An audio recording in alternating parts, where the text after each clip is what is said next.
This is recording to the cloud. Welcome to episode 102.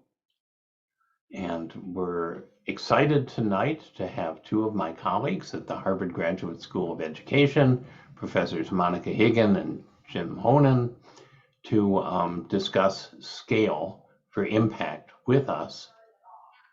As a background, I and Monica and Jim and Fernando Reimers, who was part of an episode a few episodes ago, also at HGSE, have been involved in doing workshops on scale for years and years.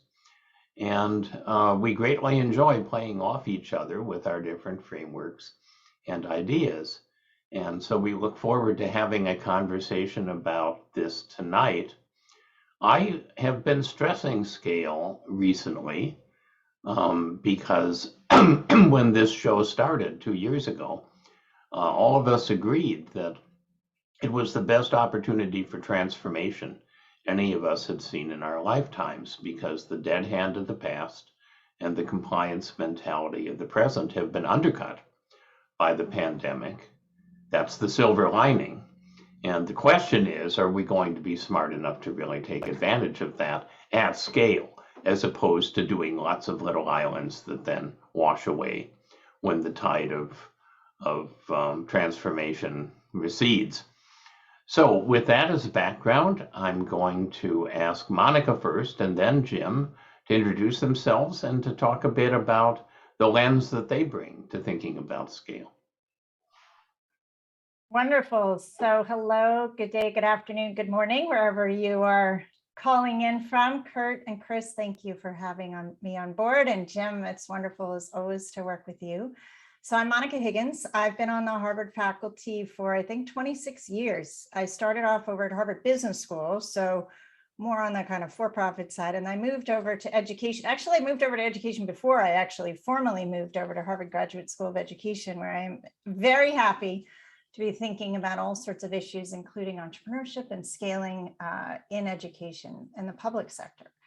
So my background, so I'm an organizational scholar. So I tend to study, you can think of it as the human side of the enterprise, all the people, system structures that enable organizations and systems and teams to work. Because of course, organizations don't change themselves. They don't scale themselves. They scale through people. So, and I have a social psych background.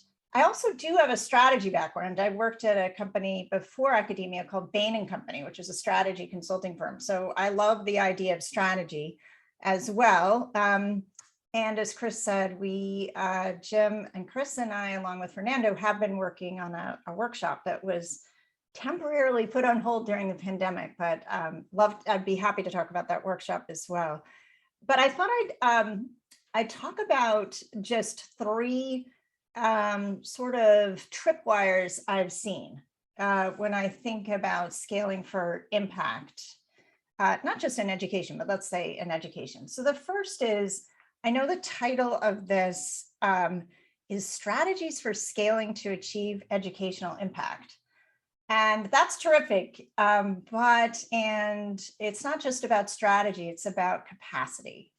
So we in education love to blue sky and think about all sorts of different kinds of strategies. But if you don't have the capacity to actually achieve those strategies, to actually implement those strategies, it's got to be terribly frustrating. And if you have the capacity, but you don't have the strategy, you're going to be running around chasing your tail. So I think of scaling as a function of both strategy and capacity.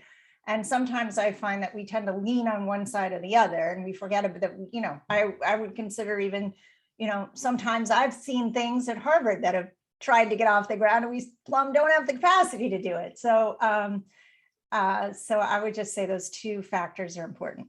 Second, when we think about scaling, one of the really hard questions that I ask people, you know, whether I'm just talking to them offline or whether I'm in a program or talking to students, is what is the it you're trying to scale? Can you actually name what the model is, what the service is, what the product is? Or perhaps it's an organization, say there are many schools, you're trying to punch out in different locations, but what is it you're trying to scale? It turns out to be a really difficult problem. So what is it you're trying to scale second? And the third, and I'm happy to riff off of this later on, when you think about yourself as the person who's engaged in the scaling activity, what kinds of career imprints do you bring with you? So people develop, I have a background also, as I said, in social psychology, but people pick up certain imprints along the way, particularly in early stages of their adult development. And we tend to reproduce those again. So there may be certain ways of leading, certain ways of thinking, certain beliefs about the correct way to structure an organization, to team, et cetera. And that might be appropriate in scaling, but it actually may not. So just be wary of those career imprints you take with you. So those are three kind of potential tripwires that I see when leaders are trying and their teams are trying to scale, not just in education. Jim, over to you. Monica, thank you so much. And let me also offer a welcome to everyone on the call. It is a great privilege and honor to be here. Thank you all. Good morning, good afternoon, good evening, wherever you are here in Zoom land. Many thanks to Chris and Kurt for inviting Monica and I to be here. And again, many times Monica and I can finish each other's sentences in our various collaborations. So I just want to add a couple points to Monica's framing, and then we can open for conversation. So this is my 40th year at Harvard University. I teach with both my teachers and students. I have a joint appointment at the Harvard Kennedy School. I sit in the Center for Public Leadership over there. I also work with Monica on an entity here at the university called the Advanced Leadership Initiative. So all over the place, we are trying to work with leaders and aspiring leaders on helping them do good and better social impact work, not just in education, but in all fields. So I love our title tonight, and I love the framing of this conversation. So here are just the 2 points I would add to Monica's excellent framing. The first one is the moment or moments we find ourselves in right now. And so I teach financial management of nonprofit organizations, and I've been doing some research in the past couple of years through the Gates Foundation in the institutional transformation area in the higher ed space. But more generally, what we're finding in this moment we're in, COVID and wherever it might be heading, is the argument we're making is we've all been through slightly different experiences in separate time zones, if you will, over the past couple of years. What do I mean by that? Well, you all know that in March 2020, there was a little bump in the road, not just for educational organizations, but for everyone. And people like Chris, Kurt, Monica, and I probably walked out of physical classrooms wondering what would come next. And so when I think about transformation and having impact and things, the moment we were in fiscal 20 or academic year 20, that was the pivot year. And there we were as institutions, as Monica said, trying to figure out what capacities we had to work with. So when you teach financial management, life presents itself in fiscal year. So then there was fiscal 21. And some might think that was one of the longest fiscal years ever, longest academic years ever, because we were trying to come up with strategies without some sense of where we were heading, both financially and, as Monica said, strategically, and certainly in teaching and learning as well. And then here we are sitting, it's April now, we're almost finished with fiscal year 21, 22, academic year 22, still in transition. What we've been finding in working with leaders is we've been encouraging leaders to go downfield. And right now, most boards of trustees and senior leadership teams of schools, colleges, other nonprofits either have made or just about to make their fiscal 23 year budget. And some of them might even have a strategic plan that starts in fiscal 23 and maps out the next 3 years or 5 years to the extent that's possible. So what's the point here? The point here, and Chris mentioned it in the framing, there's an opportunity for transformation, but the puzzle is, do we have the capacity to do so? Let me say a quick word then, building on Monica's point about capacities. So my research with the Gates Foundation is all about developing capacities that support transformation. Again, mostly in the higher ed area, but I think this generalizes well. What are the 3 capacities we're trying to work on and develop more strength in organizations, especially in this context of ambiguity, risk, and uncertainty? There are 3, not unfamiliar to all of you: leadership, strategic finance, and the use of data. So the argument we're making in our work, and lots of the work that Monica, Chris, and I and others are doing in executive education programs, et cetera, is if we can increase the capacity for individuals and their organizations to have stronger leadership, strategic finance, and data use, then they might be more likely to be able to engage in transformational work that yields better impact. Wouldn't that be nice? The other argument we're making in this work, and you don't have to buy the argument, you're just renting it this evening, is on our better days, everyone is a leader, everyone is a finance person, one of my favorite arguments, and everyone is a data person. And so then it begs the question on what Monica said is, if that's true, how do we develop the individual and organizational capacities to do that work at scale over time so that we'll have increased and better impact or mission on what we're trying to achieve? Last word, this is obvious, and Monica does lots of work in this arena. None of this is status quo work.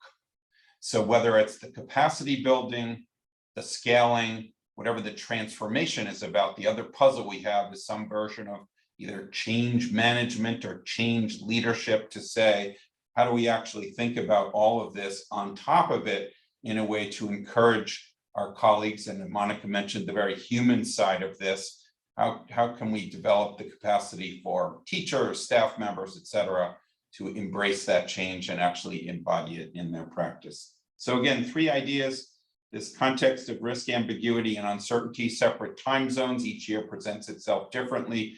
In my view, the big challenge lies ahead. Secondly, how do we build capacity in leadership, strategic finance, and data, with the argument that everyone should have some of that in their background? And third, how do we do this in a context of rapid change when some people might be tired of that and we're just entering the opportunity for change and transformation? So those are my additional builds on Monica's good framing. And I think, Monica, you and I are ready for any questions that may come our way. Thanks all. Okay. So as someone who's not in Boston, unlike the 3 of you, or the Boston area, representing the rest of this country here in lovely Bloomington, Indiana at IU, go IU. Like Monica, I'm a former business person. I was a CPA in my old life, an accountant. And I've spoken at Harvard Business School, but they didn't hire me. I don't know why. I'm curious to know about the financial side of sustainability and so forth, but I've got questions from our lovely audience that comes every week. This is show 102. It's the first time we're not streaming live to YouTube, but they've sent me questions ahead. So we'll be getting to their questions here in a little bit, but I'm gonna start with one of mine first. It's really 3-part, and you can answer any of the parts. So I would like to know, what is the most scalable project you've been on, educational one, that was a surprise to you, that it scaled so well? Or what was the most disappointing and why? And what did you learn from either? Or what are you currently working on or hope to do that's scalable? What have you always wanted to do but haven't yet tried? So either one. What's the biggest disappointment and why? What worked beyond belief, and what was that due to? What were the principles behind that huge project success? Or what's something you're on the cusp of writing a grant proposal on, or will do after the pandemic, or currently working on? Any of those 3.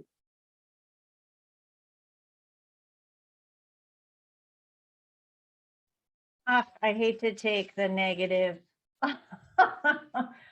but this was pre-pandemic and I was working in a large district. And we had some, we spent a lot of time working with folks in the district. And the project was building a collaborative structure across large urban district, schools, so principals, the union, families, multiple stakeholders, and we're trying to create an integrative kind of team that was going to work on problems of practice specific to each school. Now we're talking like a very large, so we say, urban district. And we had trainings and so forth. Here's the trouble, I think. When you're doing this kind of work, first of all, we had an opening session in which we expected we were going to get a lot done. And, you know, you want to create psychological safety and people could speak up on what's on their mind. The union folks showed up and they really wanted to have what's called a speak out, which can be useful, but actually can also spiral into all sorts of different directions. So one of the things that if you are trying to lead an effort, you're just trying to start with an effort and then scale it, you actually need to get those folks on from the get-go, because it wound up being, you just, you know, you have your agenda somewhat, has to shift real time, shall we say. That one fine in the end, but it was stunning how that shifted.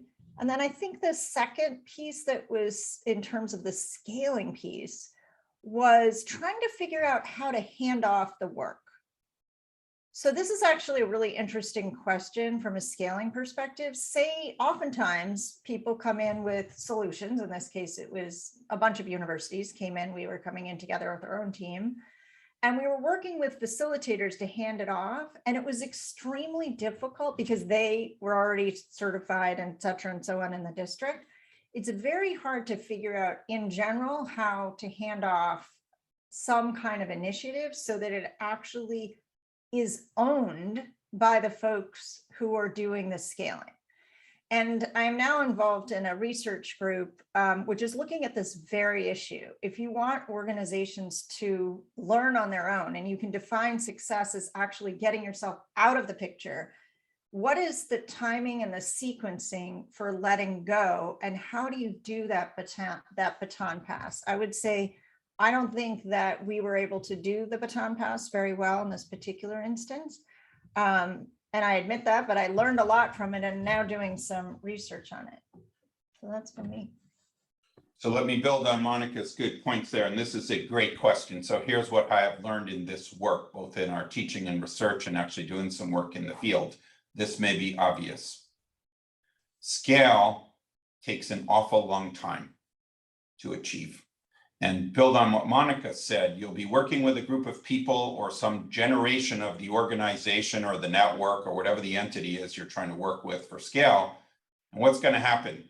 The leadership will change, or the people in the organization will change. You'll need to pass a baton without reaching the ultimate scale or the end game. So what I have been learning is that this long trail of scaling is really important. So one initiative I'm working on, we're now in year 8. It's at an international location. We worked with hundreds of leaders over a period of time. Monica has been part of this work as well. And what we're learning is it may take us years to come to institutionalize some of the capacities for the things that are being scaled.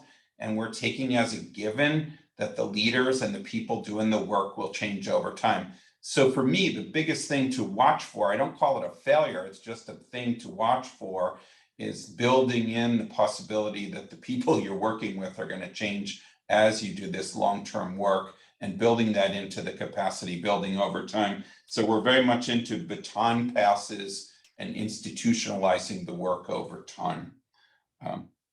That's where I spend a lot of my time.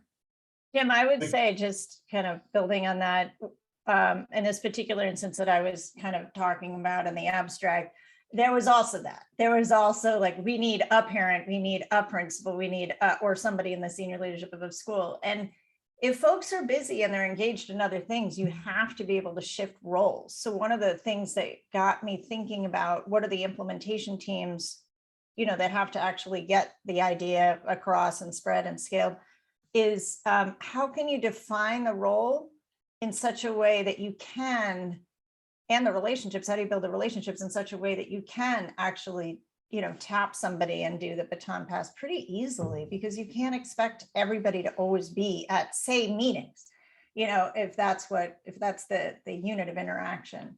And in our case, that was what it was team meetings. So totally agree. I'll point out a little funny anecdote, and then we're going to pass on to Chris. A funny one and a serious one. One of the reasons they didn't hire me at Harvard Business School is because I wrote ethics cases for Arthur Andersen right before Enron, and apparently they didn't work. But a truth story, a more serious story. I was sitting in Manila at a conference, and I saw two of my books on display for triple the price in the US. And so I bought the books and I gave them away to the audience. We had 1,000 people in the audience, so the best questions asked. And I promised the people of the Philippines that my next book would be free. And that book is on motivating and retaining learners online. It's been downloaded 250,000 times. It was used across the entire country of the Saudi Arabia, the UAE, in military bases, and for teacher training in Zambia. But so that was scale. To create a book on how to teach, especially during this online learning age, is a different way to think about scale and what you're talking about. But my point is that anyone watching this, you all can get involved in scalable projects if you think about the right timing, the right idea, the right network. There's all sorts of ways things can scale. And we are all involved in scalable projects in one way, shape, or form during our careers. But I've been like that one. I was kind of fortuitous, let's just say. And so, yeah, I had the good help of Beijing Normal translating to Chinese, which didn't hurt at all either, getting it available in Chinese as well. So yeah, anyone watching this, think about scale and everything that you do. Chris, I'm going to turn it over to you. So, as I was listening to both of you, I was thinking about what I've learned across the 100+ episodes of Silver Lining for Learning, where we've been highlighting all across the world innovations that have taken place largely because of the pandemic. And one of the things that I've heard that speaks to the points that both of you made about leadership is that many of these innovations were based on a distributed leadership model. They weren't based on a command and control. And in fact, they were based on a kind of leadership out of desperation model, because command and control collapsed. We had teachers, we had principals, we had sort of regional leaders who were watching the kids, receive nothing.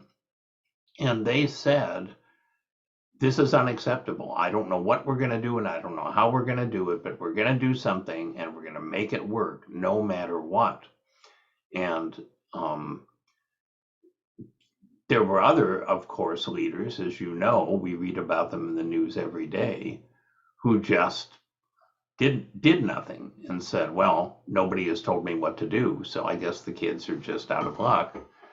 But I think that capacity for distributed leadership, I'm hoping, is something that's going to persist beyond the pandemic, because I think, as you do, that successful scale in a turbulent world involves distributed leadership. It doesn't involve somebody at the top giving orders and everybody kind of carrying them out and sending data back up the chain about whether they did something or not.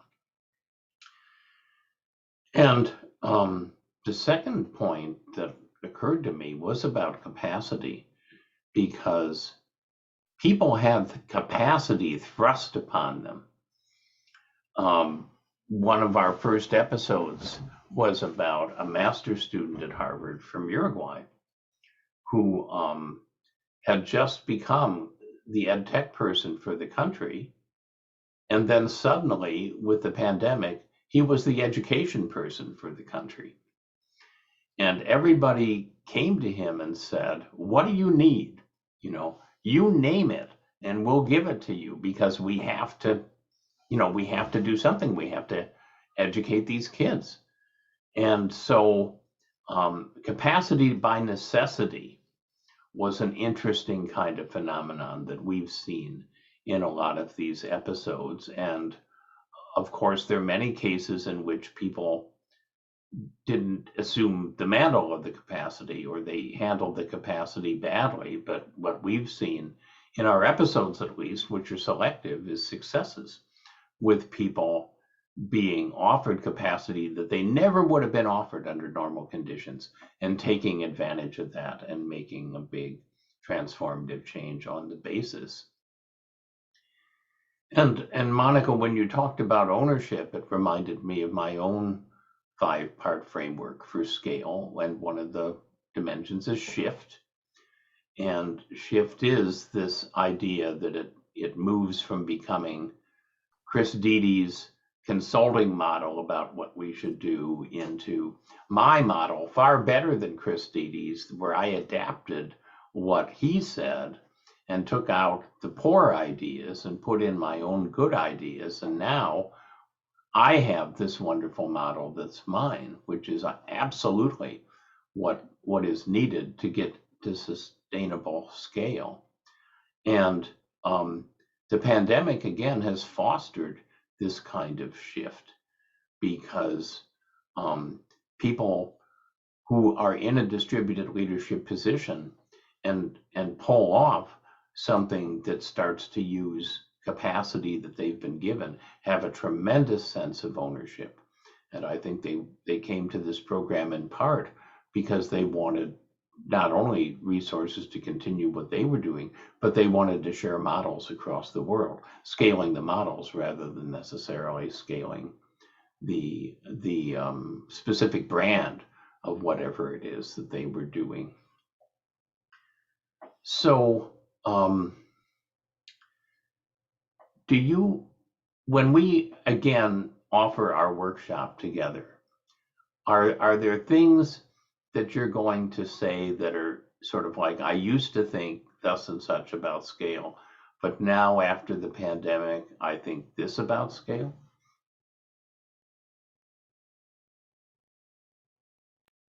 Are you pointing at me, Jim? You want me to start this? I'll You go want to first and start? then I'll hop Good. in Okay, and build okay. on this. So there you go. So I love these points, Chris. And so some version of I used to think, now I think, and again, we're in this together, fiscal 20, fiscal 21, 2, 3, we're inventing some of this as we go along. Here's what I think about that. Sure, lots of individuals out there, and our 4 of us as well, were thrust into some leadership roles to act very quickly in transforming ways to change some element of what we did. That's also true on the finance side, which I teach in. The metaphor we use on the finance side, when you're thrown into something, and many of my students right now are in that role, we said, many of you are practicing without a license. That you were given an opportunity, you were forced right into it, but with respect, you don't actually have the capacity to do that as well as you should. What I think about, Chris, that I now have come to really realize now how much more important it is building leadership capacity at more of that front line or in the middle of organizations, so people aren't caught by surprise by being in these leadership roles, but have some capacity to do it. And so what I think differently, and I don't know if this is true, Monica, when we talk about our scaling for impact work, we might pause a bit and say, let's assess our baseline on these capacities. Where do you think you are on leadership, finance, and data skills? And if you were thrust into this situation once again, what would you like to strengthen? And I'm not sure in the past, Chris and Monica, we spent tons of time on that, but I'm now really convinced that knowing what that baseline is, knowing what capacity building people need might help increase the likelihood that when they are thrust into these situations, which they will likely be again, that they might be better equipped to move toward scaling impact. So that's, I think, a little shift in my mind. Yeah, I really like that. As long as we think about leadership as not a single person, then I think we've got a deal, right? Because as Chris knows and Jim, we bring teams together for this program. It's not an individual leader kind of program where you have a whole bunch of people who have to somehow, leave Harvard, go back home and say what you learned. You come and you actually work together. It's more like a workshop. And so as long as we think about that leadership from a team perspective, then I would agree. I also really like the comment about leading from the middle, which I think, because here's the difference. There are, and this is where Jim started out, there's just so much uncertainty and ambiguity. And I mean, there actually is, there's so many times where we start off these research papers saying, in this world of increasing complexity and uncertainty. No, actually it is. Nobody's going to disagree right now. Like what's going to happen? What's the new, the endemic or whatever we're living through now, or how are we going to get kids, and teachers comfortable in a new school environment? Actually, there's ambiguity, not just uncertainty. And so because of that, the leaders they can't know the answers. You can give them all the capacity and resources, money, time, and whatever else, but you need people who are closer to the end user or customer or closer to the problem, right? So I love this idea of leading from the middle. So I like that. And then the last thing I guess I would add is that I have added something to my course that I teach. I teach one core course called Leadership, Entrepreneurship, and Learning. And basically the last module is organizational learning, and all the cases are about scale. And so what we have introduced, these aren't ideas that are mine. It's just that suddenly they're incredibly useful, is this notion of public entrepreneurship and trying to figure out how to design a minimal viable product and test the market. Why do you need to do minimal viable products and test the market, try and figure out what the demand, how to reduce the demand risk and the financial risk by doing these little mini, experiments before you go whole hog? Why? Because it's ambiguity that we're facing. You actually don't know. So it isn't a matter of, and I said you want to figure out what the it is you're trying to scale. True, but you actually need to do some mini tests to figure out what the right pathway is forward and whether you've got that product, service, or offering or initiative that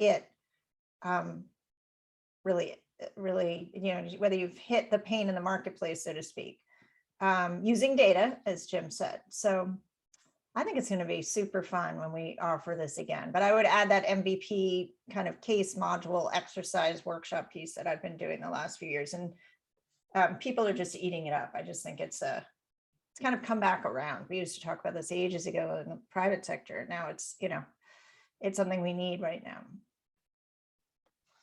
So we're going to go to audience questions, and these were sent to me an hour or two before the show started, because again, we don't have a live audience this week, but they were very interested in what you had to say. And one of our weekly listeners is Lydia Cow, who's a very smart person because she first hung out with Chris at Harvard and now is hanging out at Cambridge getting her PhD, and then maybe heading off to other parts of Europe for a postdoc. We'll see.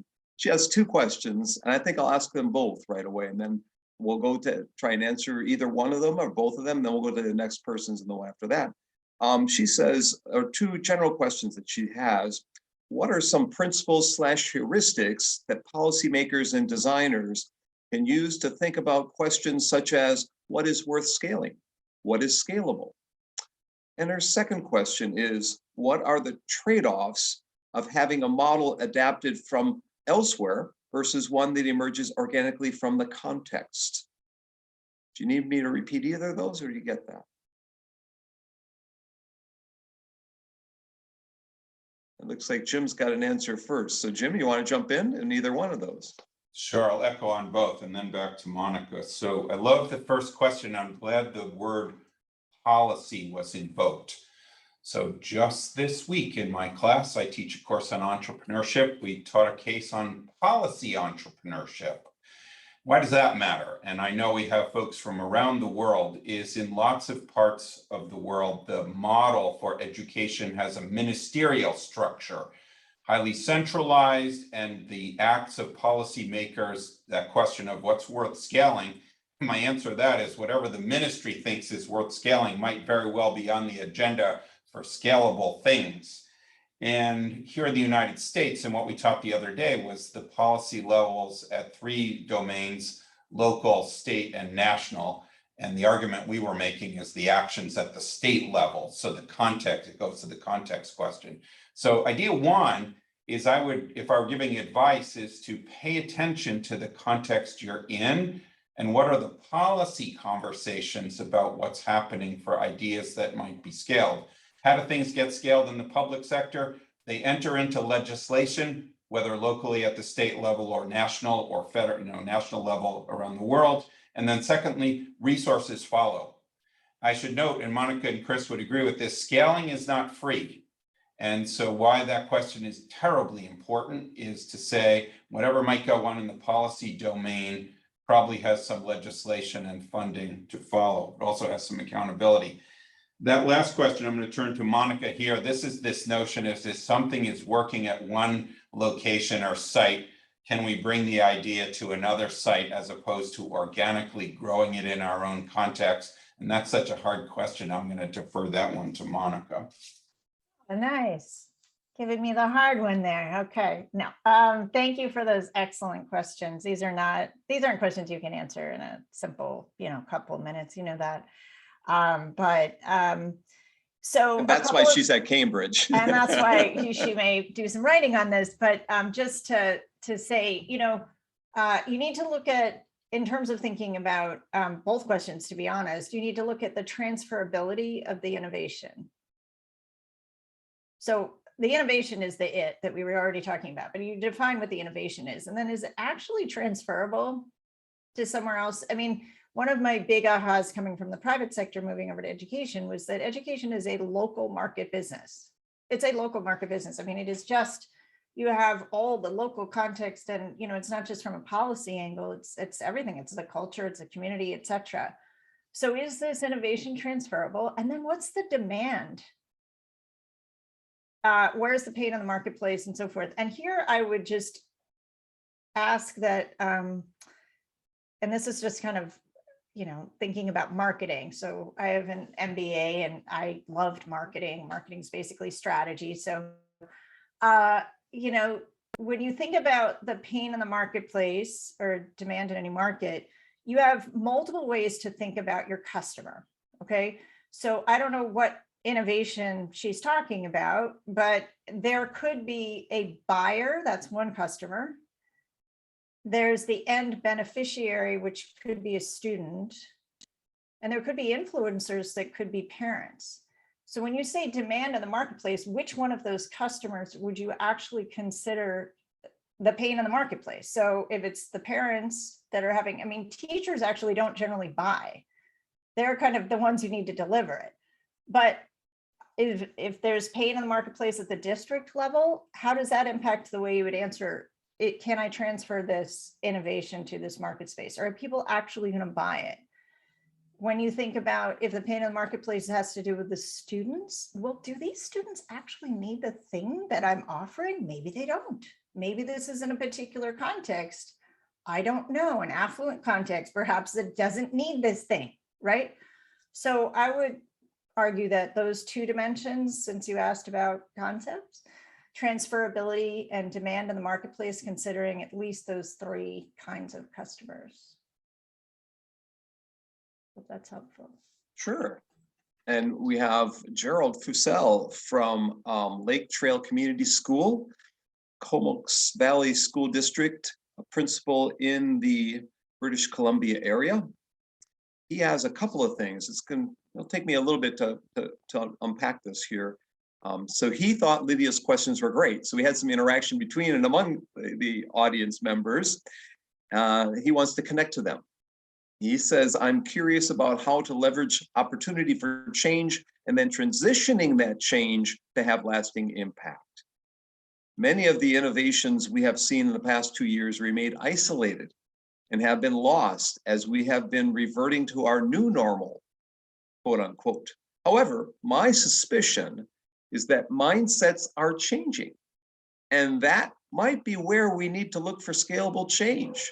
That's his first observation. His second one is, my other area that I'm particularly interested in exploring is where change leadership needs to come from if it is going to be scalable. My suspicion is that the impetus needs to come from across the system, but cannot occur if different levels are not invested in. We need to educate parents and get them on board. Teachers need to own the changes. Teachers need to be meaningfully supported by the site-based administration, who similarly need to be meaningfully supported by district administration. And he ends there, but he says, thanks for reaching out, and he's glad he could get involved and listen. He'll listen to the conversation after the show is posted. All right, I'm going to start this one, Jim, okay? And I'm going to start with the second of the two prongs to the question. So also great question, where does the change need to come from? I completely agree with the instinct, which is that, and of course you started off with this, you know, it's not just going to come from the top, or I don't generally buy into the charismatic hero view of leadership anyway, but I think particularly in these times, we've learned so much, but so have people who've actually used our innovations. It really speaks right to your model, Chris. You know, we've shifted. So why are we not building on that shift and then tying it back in, right? Here's the thing, though. We can say that we should be listening better, but you actually need the systems and structures put in place so that those good ideas and that listening gets heard all the way up the line. If you're in a massive system and somebody has some fantastic ideas, oh, we're all about listening, and so then you have a listening tour or whatever, you still need to actually have it get into the right structure so it takes hold.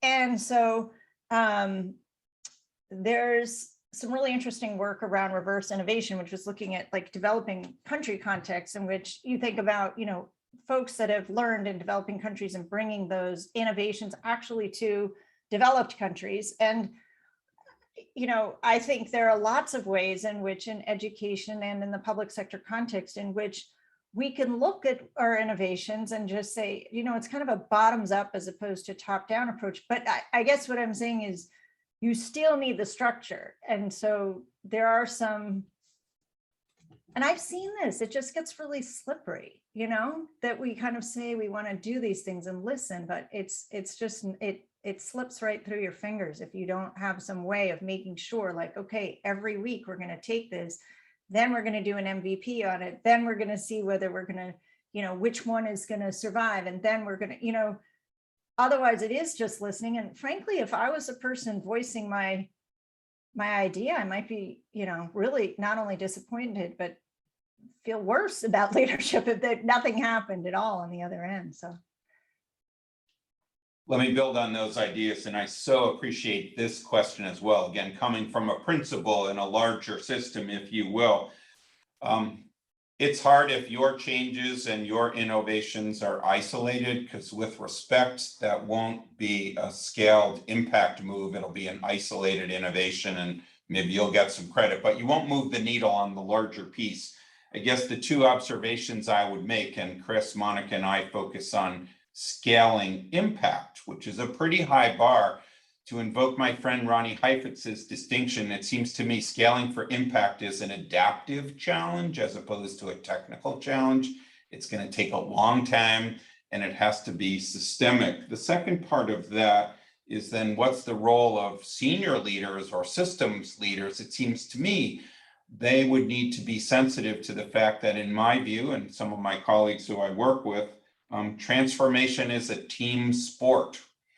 And so it's not enough to have one team that's equipped with and motivated for change and said, you're doing a great job over there. With respect, that's an isolated success. So I think moving toward this more team sport, and it's a both and in my view. If you're not supported by senior leaders in this transformation, that's going to be hard. If the people in the middle don't have the capacities, that's going to be hard. So in my view, it's a little bit of a both and in this adaptive challenge as we try to scale impact. As I listen, again, there are thoughts coming to my mind that relate to both what we've talked about over time and also the unique situation of the pandemic. So one of the themes that has emerged in Silver Lining for Learning is that Global South countries are more likely to develop a leapfrog transformative educational system than Global North countries are, even though the latter have many more resources. And building on Jim's point about systemic, I think the reason for that is because the old models fight back much harder in the Global North. They have a lot of ammunition, they have a lot of inertia and financial profit connected with them. And they're fighting tooth and nail to go back to the old system. And in the global south, the entrenched systems are not as established, or in many cases don't even really exist. And people don't have a false belief that education is going well, because it's quite apparent to them that it isn't. Whereas in the global north, we're more part of a myth that somehow the people that don't succeed in education don't succeed because they're just not good enough. There's a blaming the victim problem in the global north. So I think that it will be very interesting to look at the opportunities for transfer of ideas out of the global south, but understanding that they're going to face much stiffer headwinds. I'm going back to the pillars that you started with, talking about leadership and finance and data. And I think the one that everyone has really fallen down on is the data. As you know, Monica and Jim, I co-edited a book in 2019 about engineering learning that talked about how we could use data to personalize online learning. This is not news to Kurt. He didn't need to read the book. He'd been there for a while.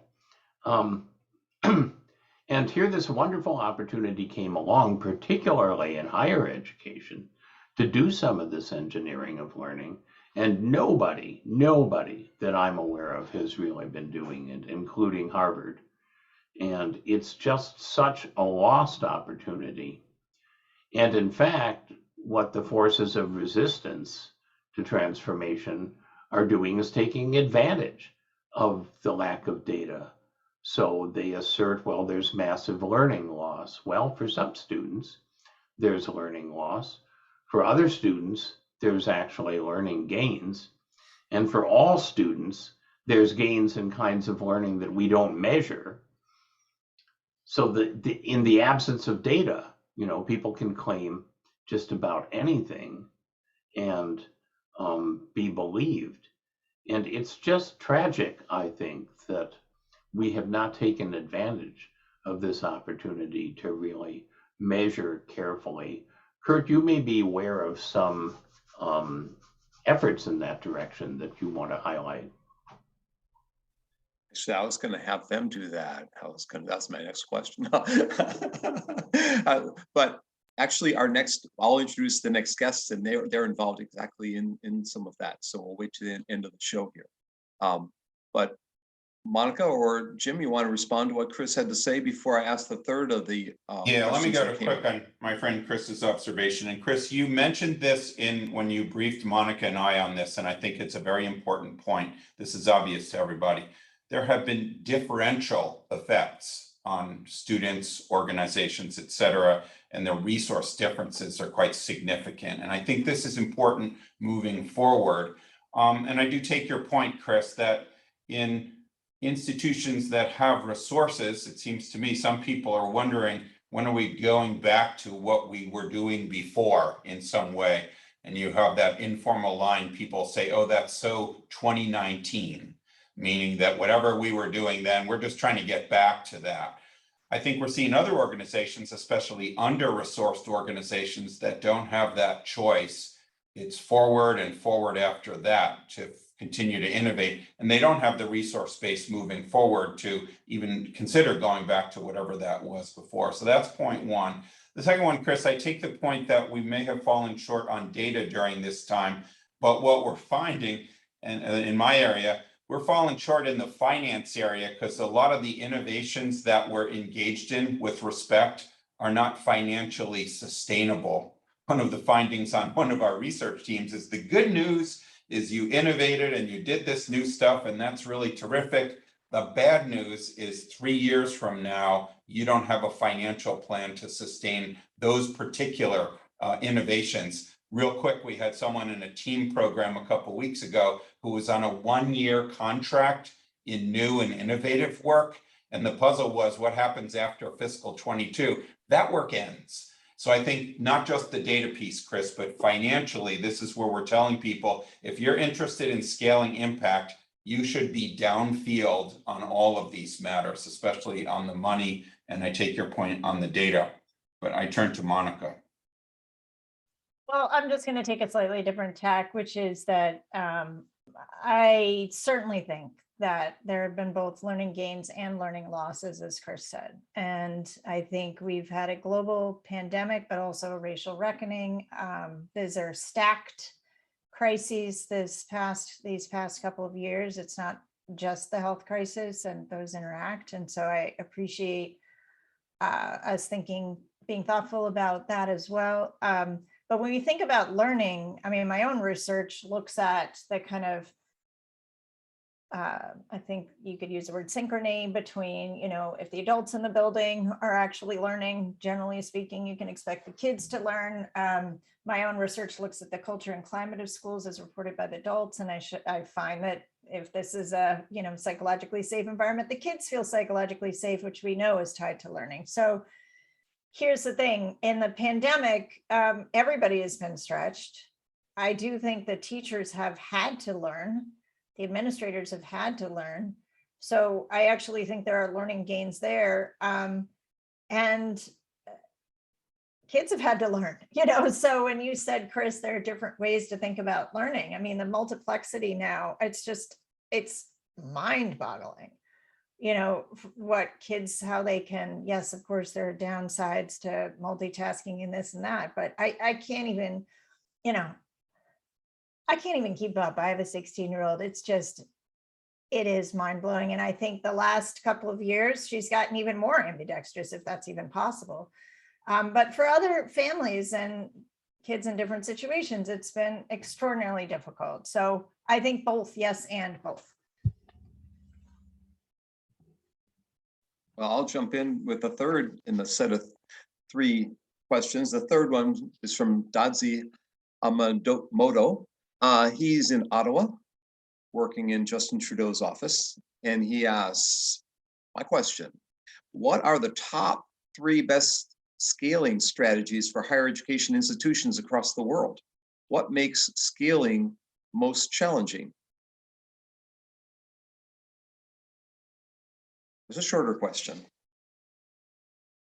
I don't know what the top 3 scaling strategies are.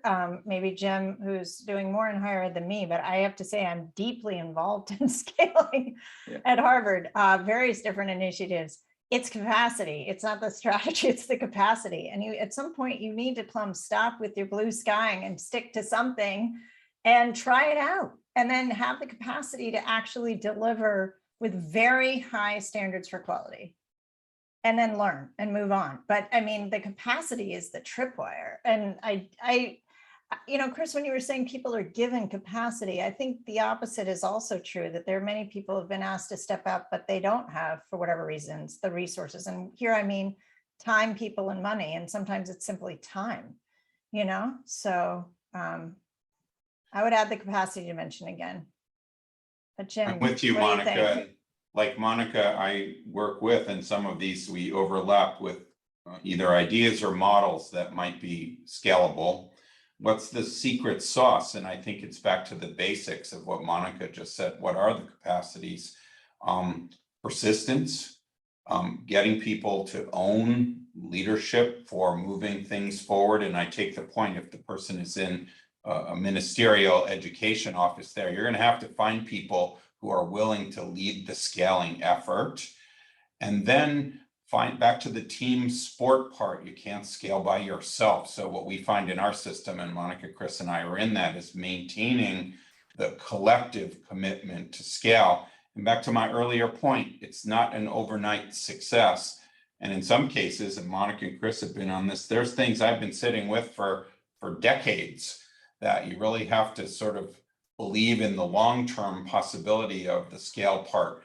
And I think a lot of ideas in education just take that element of time. And I don't undertake this lightly. I really think you're not going to see things come to scale unless you have that long-term commitment of those capacities Monica mentioned, as opposed to a particularly good model or not. I think it's the fundamentals. Well, traditional higher education is actually unscaling. It's eroding in terms of the number of students. And I think that there's good reasons for that have to do with the quality of product. We're not, when I say we, I mean higher education writ large, is not graduating people with the skills that really help them to succeed in life. Parents and students are dissatisfied because a huge number of students never make it out. And even the ones who make it out, 6 years at an enormous amount of money, which for many people becomes an enormous amount of debt. If you were to look at this model and you were to say, why don't we scale it? My first answer would be, why on earth would you want to scale something that's working so badly?